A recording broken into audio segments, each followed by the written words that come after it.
Hey, friends, welcome back. I'm excited about this session. I have my daughter, Elsie Jane, with me, and we want to do just a brief demonstration. And we want to share a story with you and then use the wise counselor questions to try and unpack or kind of demonstrate what it would look like to dig into some of the story. We're not going to take a long time, but we just want to give you a bit of a flavor. So, Else, you want to share a story with us? Yeah. So this is a true story. It comes from the Bible, and it goes like this. One day Jesus and his disciples entered a certain village, and there was a woman named Martha, and she welcomed them into her home. Now Martha had a sister named Mary, and Mary sat at Jesus' feet and listened to his words. But Martha was busy with many things, and she came to Jesus and she said, Master, don't you care that Mary has left me to do all the work?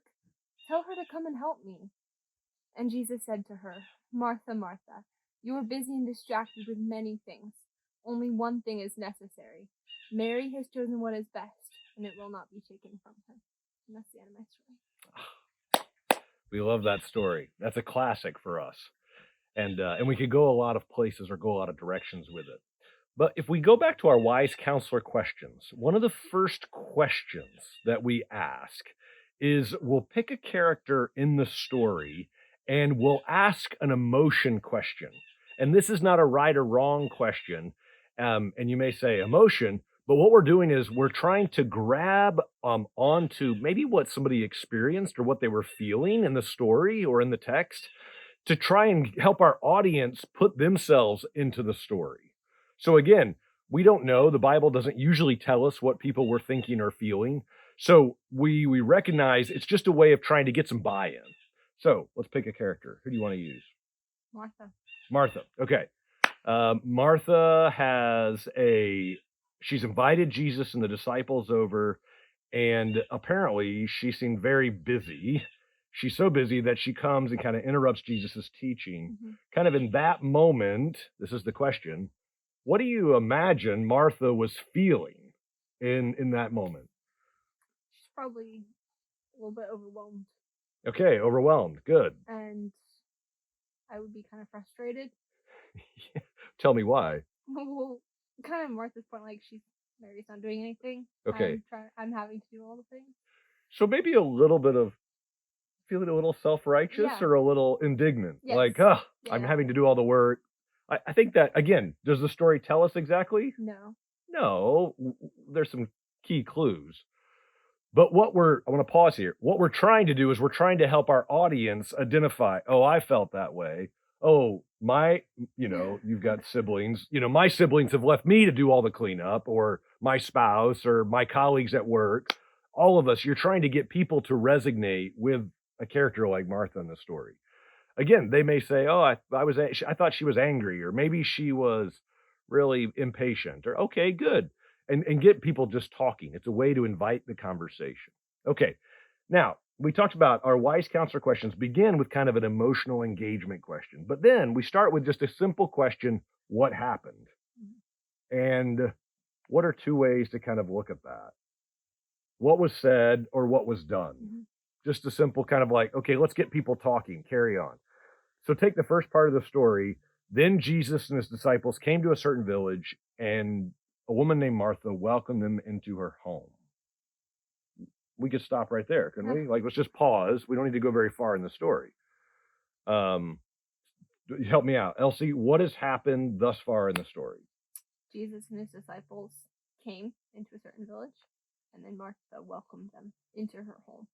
So again, it feels almost repetitive, but the point is you're trying to say, okay, what's happening?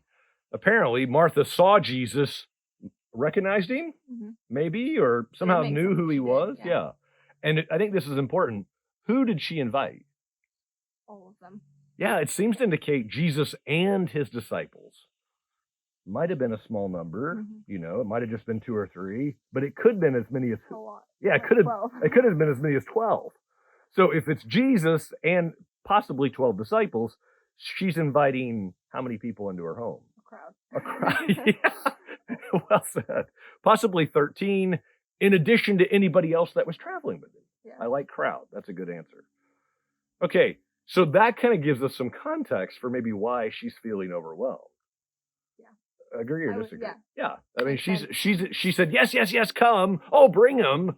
And then later It's a on, lot. yeah, maybe kind of seems like maybe, okay, she's regretting.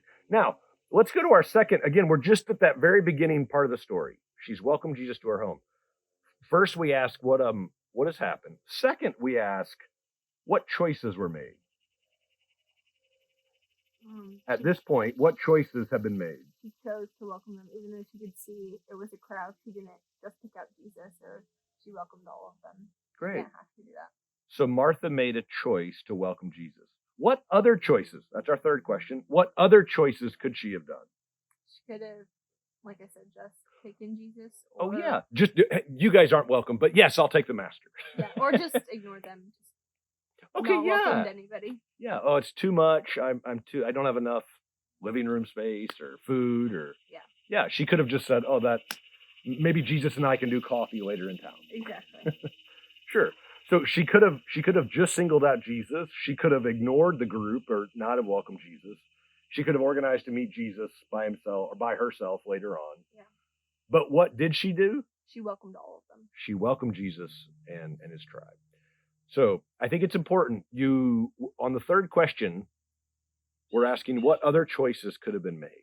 And this can be difficult. Some contexts, some groups will say, hey, that's hypothetical, or we don't know, or are you trying to get me to read into the story? No, that's never our intention. Our intention is just to recognize we all have choices. All the characters in the story had choices. Even God has choices. So that helps us recognize they did do this, but they could have done any of these other things.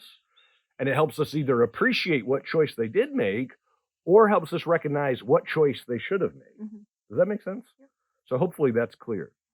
Now, choices always follow up with consequences. So we ask our fourth question is our result question. After you ask what other choices could have been made, the fourth question is, what were the results? Martha overwhelmed herself. Okay, so how did Jesus respond to the question, to the invite? Yes. Okay, so Jesus responds to the invite. Yep. They all come home. And she gets overwhelmed. And she gets overwhelmed. Okay. Now, again, we could carry on. We can talk about Mary and we can talk about kind of the interaction between Martha and Jesus. Again, I just want to focus on this first part. Are there any long-term implications so far? No, not really. That's our fifth question. Are there any long-term implications? And if we're just focusing on the early part of the story, we don't have any big implications yet. That's fine. Some questions you'll ask and there won't be a good response or good answer yet. It's fine. But there's a last question, number 6. Is there anything we can learn about the spiritual condition of one of the characters thus far in the story? And Martha gets kind of a bad rap later in the story. But at this opening part where she sees Jesus and she invites him into her home with all of his people, is there anything we could recognize in Martha or in her heart from the story? She's open.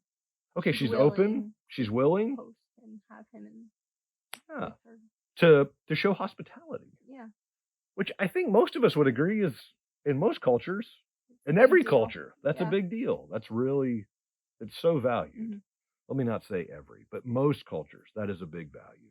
So you can, from this just opening line, do you get the impression Martha's out to manipulate Jesus or get something out of him or? No. No. It doesn't seem like that. You sense the good-hearted nature of this Mm-hmm. woman to welcome Jesus. So there's something to be learned about that. Yeah. So I want to pause here, but I want us to recognize, and let's review those again. We began a story time by kind of starting with that emotional engagement question. Pick a character. What do you think they might be thinking or feeling? Then we go to our wise counselor questions. What was said or what was done? What's happening?